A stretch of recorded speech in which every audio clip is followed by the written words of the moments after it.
I'm Shaw, and today's question is, should I take the mortgage relief plan with the banks?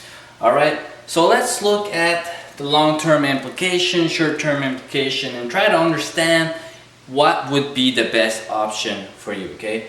So you have essentially from 3 months to 1 year, depending on many cases, but you negotiating with the bank, you will know which plan is better for you, because in the situation that we're in right now, a lot of experts are saying that we could be in this for maybe another year, half a year to a year and a half. So we don't know what's going on. We're in a lot of uncertainty right now, and we need to take good choices right now to make sure we don't have any implications.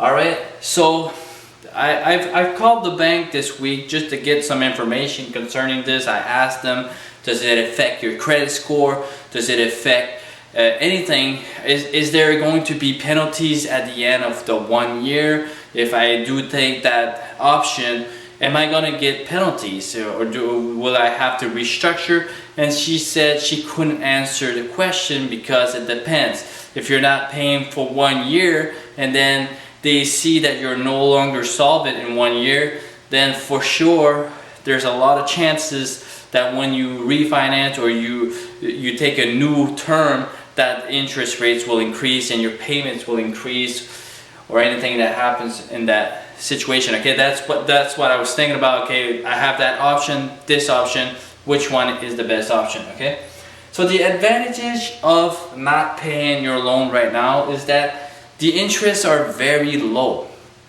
It's essentially you're borrowing from yourself, you're borrowing from your mortgage. You're still paying that interest, and all the payments that you're not paying will add up at the end. So let's say you defer 3 months payment, it's going to be a little bit more than 3 months at the end, because you have to think about all the interest that's being added. So people are saying, yeah, but it's not a real present. Of course it's not going to be a present, but if you can borrow at 3% and you just put it up to the end of the loan, it's still a lot better than going on your credit card. If you have to go on your credit card to make end meet, well, I think it's better to defer the payments. Of course, the best option in my opinion would be to make your payments and make sure that you can find solutions to this and try to find ways to get that money and make the payments. Of course, that's the ideal situation, but if you only have one other option, is to defer those payments, of course, if you have no choice, then you go with that situation. It does not affect your credit score, it doesn't go to Equifax, it doesn't go to anybody, so there's no effect. That's good, because that was one of my concerns, is that if I don't make my payments, will it affect my credit card, my credit score? So it helps to manage stress, because if you're not thinking about paying your mortgage or how you're going to find that money, well, it's going to help you manage that stress, and you'll be able to think more clearly and to see other ways of trying to, okay, how am I going to get myself out of this, or everybody.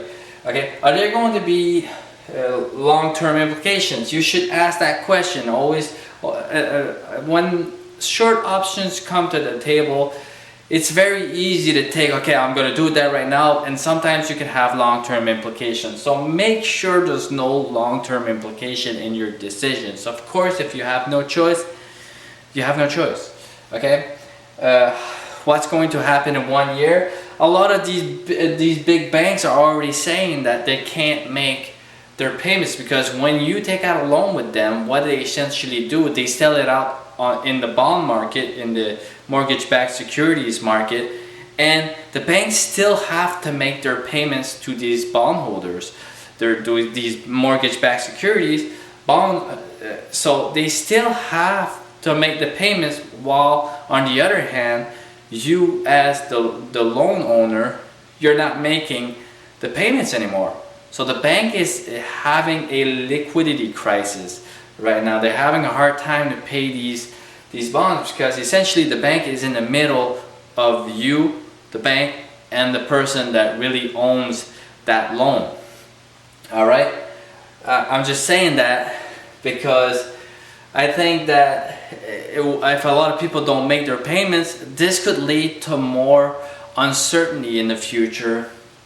And of course, I'm always the type of guy that if you can make your payments, try to make your payments, do the best you can, try to cut down on what's not necessary, and maybe try to even sell stuff that you don't really need to gather up that money. I know at the same time you can't really get into contact with anybody, so it's not really easy.